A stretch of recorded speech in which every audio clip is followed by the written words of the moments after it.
Chapter 5. After the Mansion House ball, Carrie offended, Gowing also offended, a pleasant party at the Cummings, Mr. Franching of Peckham visits us. May the 8th. I woke up with a most terrible headache. I could scarcely see, and the back of my head was as if I had given it a crick. I thought first of sending for a doctor, but I did not think it necessary. When up, I felt faint, and went to Brownish's, the chemist, who gave me a draught. So bad at the office, had to get leave to come home. Went to another chemist in the city, and I got a draught. Brownish's dose seems to have made me worse. Have eaten nothing all day. To make matters worse, Carrie, every time I spoke to her, answered me sharply. That is, when she answered at all. In the evening I felt very much worse again, and said to her, "I do believe I've been poisoned by the lobster mayonnaise at the Mansion House last night." She simply replied, without taking her eyes from her sewing, "Champagne never did agree with you." I felt irritated, and said, "What nonsense you talk! I only had a glass and a half, and you know as well as I do." Before I could complete the sentence, she bounced out of the room. I sat over an hour waiting for her to return, but as she did not, I determined I would go to bed. I discovered Carrie had gone to bed without even saying good night, leaving me to bar the scullery door and feed the cat. I shall certainly speak to her about this in the morning.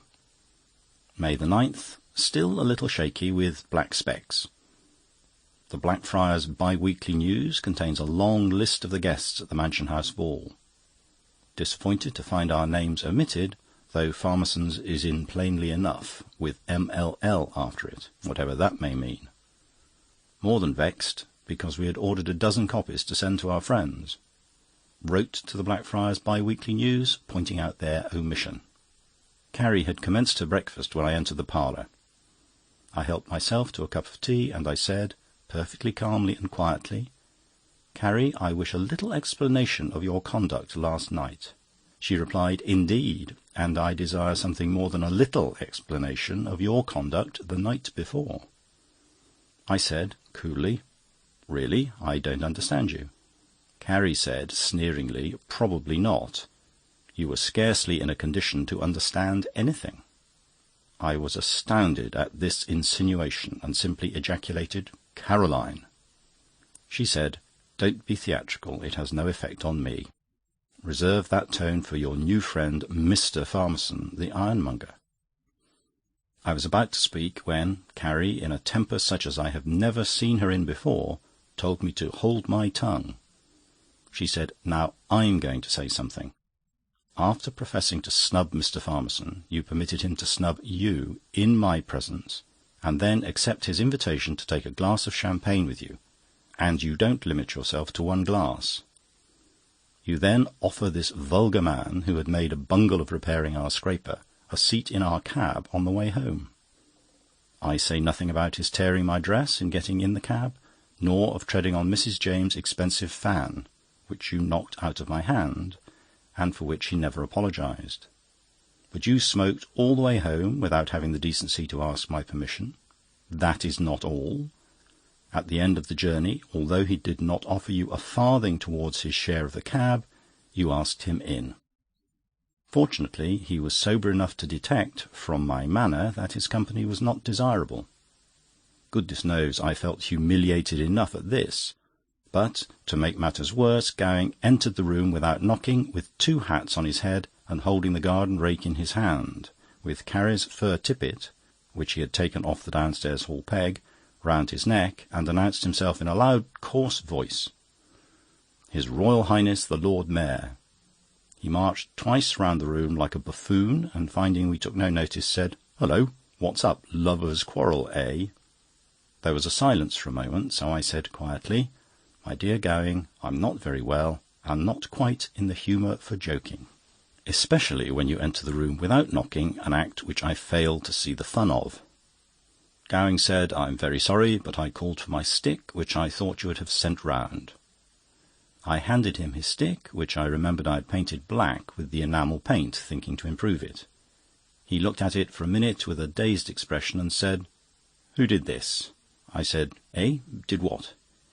He said, "Did what? Why, destroyed my stick. It belonged to my poor uncle, and I value it more than anything I have in the world. I'll know who did it." I said, "I'm very sorry. I dare say it will come off. I did it for the best." Gowing said, "Then all I can say is, it's a confounded liberty. And I would add, you're a bigger fool than you look, only that's absolutely impossible." May 12th. Got a single copy of the Blackfriars Bi-Weekly News. There was a short list of several names they had omitted, but the stupid people had mentioned our names as Mr. and Mrs. C. Porter. Most annoying. Wrote again, and I took particular care to write our name in capital letters, Pooter, so that there should be no possible mistake this time. May 16th. Absolutely disgusted on opening the Blackfriars Bi-Weekly News of today to find the following paragraph. We have received 2 letters from Mr. and Mrs. Charles Pewter requesting us to announce the important fact that they were at the Mansion House ball. I tore up the paper and threw it in the waste paper basket. My time is far too valuable to bother about such trifles. May 21st. The last week or 10 days terribly dull, Carrie being away at Mrs. James at Sutton. Cummings also away. Gowing, I presume, is still offended with me for black enamelling his stick without asking him. May 22nd. Purchased a new stick mounted with silver, which costs 7 6d. Shall tell Carrie 5 shillings. And sent it round with nice note to Gowing. May 23rd. Received strange note from Gowing. He said, "Offended? Not a bit, my boy. I thought you were offended with me for losing my temper. Besides, I found after all it was not my poor old uncle's stick you painted. It was only a shilling thing I bought at a tobacconist's. However, I am much obliged to you for your handsome present all same." May 24th. Carrie back. Hurrah! She looks wonderfully well, except that the sun has caught her nose. May 25th. Carrie brought down some of my shirts and advised me to take them to Trillip's round the corner. She said, "The fronts and cuffs are much frayed." I said, without a moment's hesitation, "I'm frayed they are." Lor, how we roared! I thought we should never stop laughing. As I happened to be sitting next the driver going to town on the bus, I told him my joke about the frayed shirts. I thought he would have rolled off his seat. They laughed at the office a good bit too over it. May 26th. Left the shirts to be repaired at Trillip's. I said to him, "I'm afraid they're frayed." He said, without a smile, "They're bound to do that, sir." Some people seem to be quite destitute of a sense of humour. June 1st. The last week has been like old times, Carrie being back and Gowing and Cummings calling every evening nearly. Twice we sat out in the garden quite late. This evening we were like a pack of children and played Consequences. It's a good game. June 2nd. Consequences again this evening. Not quite so successful as last night, Gowing having several times overstepped the limits of good taste. June 4th. In the evening, Carrie and I went round to Mr. and Mrs. Cummings to spend a quiet evening with them. Gowing was there, also Mr. Stillbrook. It was quiet but pleasant. Mrs. Cummings sang 5 or 6 songs, "No, Sir," and "The Garden of Sleep" being best in my humble judgment. But what pleased me most was the duet she sang with Carrie. Classical duet, too. I think it is called "I Would That My Love." It was beautiful. If Carrie had been in better voice, I don't think professionals could have sung it better. After supper, we made them sing it again. I never liked Mr. Stillbrook since the walk that Sunday to the Cow and Hedge, but I must say he sings comic songs well. His song, "We Don't Want the Old Men Now," made us shriek with laughter, especially the verse referring to Mr. Gladstone. But there was one verse I think he might have omitted, and I said so, but Gowing thought it was the best of the lot. June 6th. Trillip brought round the shirts, and, to my disgust, his charge for repairing was more than I gave for them when new. I told him so, and he impertinently replied, "Well, they are better now than when they were new." I paid him and said it was a robbery. He said, "If you wanted your shirt fronts made out of pauper linen, such as is used for packing and bookbinding, why didn't you say so?" June 7th. A dreadful annoyance. Met Mr. Franching, who lives at Peckham, and who is a great swell in his way. I ventured to ask him to come home to meet tea and take pot luck. I did not think he would accept such a humble invitation, but he did, saying in a most friendly way he would rather peck with us than by himself. I said we had better get into this blue bus. He replied, "No blue bussing for me. I have had enough of the blues lately. I lost a cool thou over the copper scare. Step in here." We drove up home in style in a hansom cab, and I knocked 3 times at the front door without getting an answer. I saw Carrie through the panels of the ground glass, with stars, rushing upstairs. I told Mr. Franching to wait at the door while I went round to the side. There I saw the grocer's boy actually picking off the paint on the door, which had formed into blisters. No time to reprove him, so went round and effected an entrance through the kitchen window. I let in Mr. Franching and showed him into the drawing-room. I went upstairs to Carrie, who was changing her dress, and told her I had persuaded Mr. Franching to come home. She replied, "How can you do such a thing? You know it's Sarah's holiday, and there's not a thing in the house," the cold mutton having turned with the hot weather. Eventually, Carrie, like a good creature as she is, slipped down, washed up the teacups, and laid the cloth. And I gave Franching our views of Japan to look at, while I ran round to the butcher's to get 3 chops. July the 30th. The miserable cold weather is either upsetting me or Carrie, or both. We seem to break out into an argument about absolutely nothing, and this unpleasant state of things usually occurs at meal-times. This morning, for some unaccountable reason, we were talking about balloons, and we were as merry as possible. But the conversation drifted into family matters, during which Carrie, without the slightest reason, referred in the most uncomplimentary manner to my poor father's pecuniary trouble.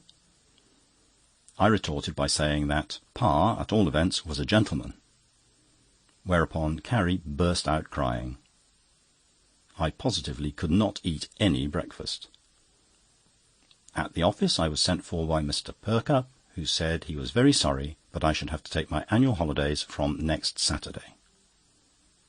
Franching called at the office and asked me to dine at his club, the Constitutional. Fearing disagreeables at home after the tiff this morning, I sent a telegram to Carrie telling her I was going out to dine, and she was not to sit up. Bought a little silver bangle for Carrie. July 31st. Carrie was very pleased with the bangle, which I left with an affectionate note on her dressing-table last night before going to bed. I told Carrie we should have to start for our holiday next Saturday. She replied quite happily that she did not mind, except that the weather was so bad, and she feared that Miss Jibbons would not be able to get her a seaside dress in time. I told Carrie that I thought the drab one with pink bows looked quite good enough, and Carrie said she should not think of wearing it. I was about to discuss the matter when, remembering the argument yesterday, resolved to hold my tongue. I said to Carrie, "I don't think we can do better than good old Broadstairs." Carrie, not only, to my astonishment, raised an objection to Broadstairs for the first time, but begged me not to use the expression "good old," but to leave it to Mr. Stillbrook and other gentlemen of his type. Hearing my bus pass the window, I was obliged to rush out of the house without kissing Carrie as usual, and I shouted to her, "I leave it to you to decide." On returning in the evening, Carrie said she thought, as the time was so short, she had decided on Broadstairs, and had written to Mrs. Beck, Harbour View Terrace, for apartments. August 1st. Ordered a new pair of trousers at Edwards, and told them not to cut them so loose over the boot. The last pair being so loose and also tight at the knee, looked like a sailor's, and I heard Pitt, that objectionable youth at the office, call out "hornpipe" as I passed his desk. Carrie has ordered of Miss Jibbons a pink Garibaldi and blue serge skirt, which I always think looks so pretty at the seaside. In the evening she trimmed herself a little sailor hat, while I read to her the Exchange and Mart. We had a good laugh over my trying on the hat when she had finished it, Carrie saying it looked so funny with my beard, and how the people would have roared if I went on the stage like that. August 2nd, Mrs. Beck wrote to say we could have our usual rooms at Broadstairs. That's off our mind. Bought a coloured shirt and a pair of tan-coloured boots, which I see many of the swell clerks wearing in the City, and here are all the go. August the 3rd. A beautiful day. Looking forward to tomorrow. Carrie bought a parasol about 5 feet long. I told her it was ridiculous. She said, "Mrs. James of Sutton has one twice as long," so the matter dropped. I bought a capital hat for hot weather at the seaside. I don't know what it is called, but it's the shape of the helmet worn in India, only made of straw. Got 3 new ties, 2 coloured handkerchiefs, and a pair of navy blue socks at Pope Brothers. Spent the evening packing. Carrie told me not to forget to borrow Mr. Higgsworth's telescope, which he always lends me, knowing I know how to take care of it. Sent Sarah out for it.